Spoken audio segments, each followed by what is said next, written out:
What up? K Ruggs sitting out here with Morgan Girl. I want to talk about drug cravings today. I get asked a lot what a drug craving actually feels like. You know, you could beat it with willpower, huh? Just get through it. Well, yeah, you're right, just get through it. But as far as willpower, once you bring that chemical into your brain, that's what you think about when you have a craving. It's like if you've never experienced it, for somebody who's never done heroin, you don't know what the feeling is, so it's hard to explain or comprehend what it would feel like to crave it. Same thing if somebody's not not an alcoholic or, anything along those lines. So the best way I try to describe it would be, as you could see right here, I got the food, and there's Morgan. Food sitting right in front of her. She wants it.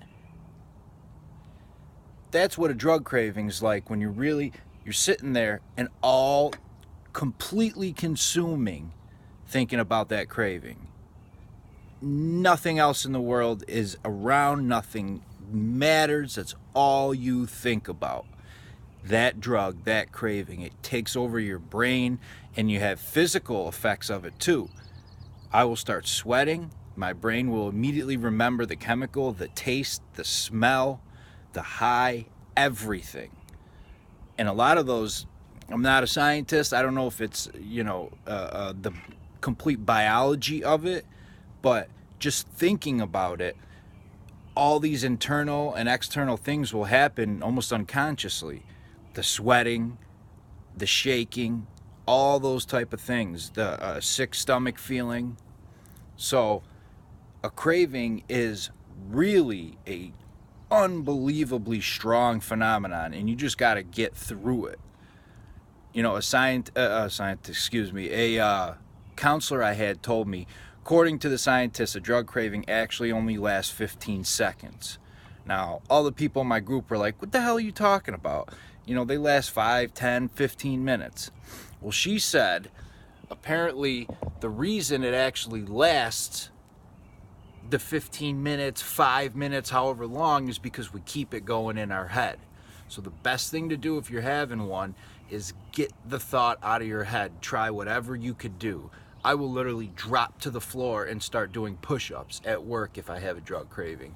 I will pick up my phone and dial the first person's number I can find that I know is a positive member of my support group. The dogs. Dogs are a huge benefit for me. Say hi, Morgan. Say hi. See, she made a nice mess. Dogs are a huge benefit for me. If the dogs are around, I'll play with them, I'll lay with them, anything to get my brain off of it. Get out of my head, because if you can get through the, 30, 40, 50 seconds, 2-3 minutes of the initial craving, the bad part, that is when your brain starts to come out of it a little bit. The tunnel vision goes away, and then it gets better and easier to deal with. But that is the most important part when it initially hits. What you decide to do is going to lead to either a relapse or getting through it. That is the most important part. And for all the people that have never done or experienced getting high, a great way I like to describe it, which is so true and so scary, is imagine me and you and somebody else, John, are sitting at a table. Now, you're not a drug addict. Me and John are. John does a bag of dope, and he falls on the floor unconscious. OD. What's the first thing that goes through your brain?